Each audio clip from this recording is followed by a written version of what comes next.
தெய்வத்தின் குரல் 2ஆம் பாகம். கிரகஸ்தாசிரமம், இல்லறம், ஸ்திரீகளின் ஒரே வைதிக சொத்து. ஔபாசனம் எல்லா ஜாத்தியாருக்கும் உண்டு என்றேன். அதேபோல் ஔபாசனம் ஆண் பெண் இருவருக்கும், பதி பத்னி 2 பேருக்கும் சேர்ந்த பொது காரியமாய் இருக்கிறது. பதி கிரகத்தில் இருக்கும் போது அவனோடு கூட சேர்ந்து பத்தினியும் ஔபாசனம் பண்ணுகிறாள். அவன் ஊரில் இல்லாவிட்டாலும் ஔபாசனாக்னியில் ஹோமம் பண்ண வேண்டிய அக்ஷதைகளை அதில் பத்தினியே போட வேண்டும். அந்த ரைட் அவளுக்கு வேதத்திலேயே கொடுக்கப்பட்டிருக்கிறது. பிற்பாடு வந்த பௌராணிகமான விரதங்கள், பூஜைகள் இவைகளை சேர்க்காமல் சுத்த வைதிகமாக பார்த்தால் ஔபாசனத்தை தவிர ஸ்திரீக்கு சொந்தமாக எந்த வேத கர்மாவும் இல்லை. புருஷன் பண்ணுகிறதிலெல்லாம் ஆட்டோமேட்டிக்காக இவளுக்கு ஷேர் கிடைத்து விடுகிறது. ஆகவே இவள் கிரக ரக்ஷனை தவிர தனியாக எந்த தர்மமும் கர்மமும் பண்ண வேண்டாம். பண்ணினாலும் ஒட்டாது என்றுதான் வைதிகமான தர்மசாஸ்திரத்தில் இருக்கிறது. ஒரே எக்ஸப்ஷன், விதி விலக்கு ஔபாசனம். ஆகையால் ரைட் என்று கேட்கிற ஸ்திரீகளை இந்த விஷயத்தில் கிளப்பிவிட்டாவது வீட்டுக்கு வீடு ஔபாசனாக்னி ஜுவலிக்கும்படி செய்யலாமோ என்று எனக்கு ஆசை.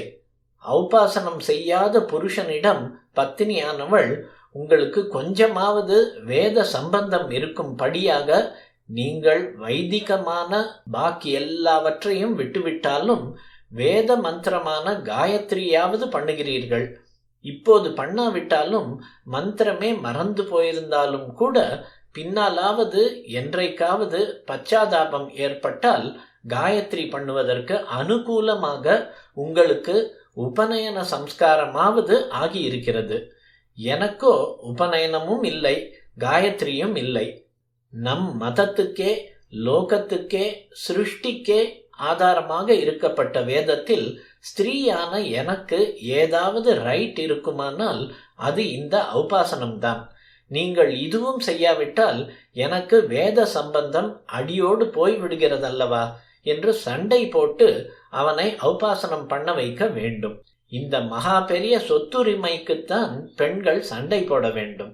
ஸ்திரீகளுக்காவது ஔபாசனம், அக்னிஹோத்திரம், ஔபாசனத்தை போலவே நித்தியம் 2 வேளை செய்கிற அக்னிஹோத்திரம் என்று ஒன்று உண்டு. இதை பற்றி அப்புறம் சொல்கிறேன். முதலிய வைதிக சொத்துக்களில் ஸ்ரத்தை இருக்க வேண்டும் என்பதே நான் சொல்வதன் தாத்பரியம். ஸ்திரீகள் யோசித்து பார்க்க வேண்டும். அகத்தில் எத்தனையோ அக்னி இருக்கிறதே. காப்பி போட, சமைக்க, ஸ்நானத்துக்கு வெந்நீர் வைக்க, இதற்கெல்லாம் அக்னி இருக்கிறதே. எதை சாட்சியாக வைத்துக்கொண்டு விவாகம் பண்ணி கொண்டோமோ அது ஔபாசனம் இல்லாமல் அணைந்து போக விடலாமா என்று. அக்னி எப்போதும் அணையாமல் இருக்க உமி போட்டு வர வேண்டும். இதற்காக நெல்லை வீட்டில் குத்தினால் அதில் பல பிரயோஜனங்கள் ஏற்படுகின்றன.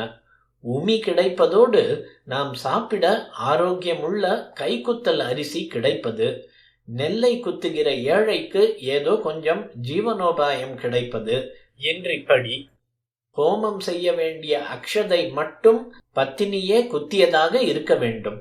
இது மந்திரபூர்வமான காரியம்.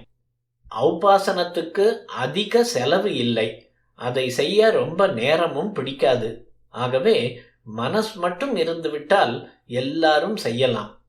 இதிலே உமிக்காக பிறருக்கு கூலி கொடுத்து குத்த செய்வதன் வழியாக பரோபகாரம், மெஷின் உஷ்ணம் சேராமல் போஜனத்துக்கு ஆரோக்கியமான வஸ்து என்கிறவையும், கைக்குத்தல் அரிசி சேர்ப்பதில் காந்தியமும் கூட வந்து விடுகிறது. ஔபாசன அக்னியை காப்பாற்றி வந்தால் பூத பிரேத பிசாசாதிகளால் வரும் கஷ்டங்கள், வியாதிகள் கிட்டவே வராது. இப்போது எவ்வளவோ பிராமணர்கள் வீட்டில் கூட வேப்பிலை போடுவது, பிரம்பால் அடிப்பது, மசூதிக்கு போய் ஊதுவது, என்னிடம் வந்து பிரார்த்திப்பது என்றெல்லாம் செய்யும்படியாகி இருப்பது ஔபாசன அக்னி இல்லாததன் கோளாறுதான். புருஷ பிரஜைகளும் ஸ்திரீ பிரஜைகளும் எந்த விகிதத்தில் பிறக்க வேண்டுமோ அப்படி பிறப்பதற்கும் ஔபாசனம் சகாயம் பண்ணும் என்று முன்னமே சொல்லி இருக்கிறேன். ஔபாசன பஸ்மா, சாம்பல் இட்டுக்கொள்வது பெரிய ரக்ஷை.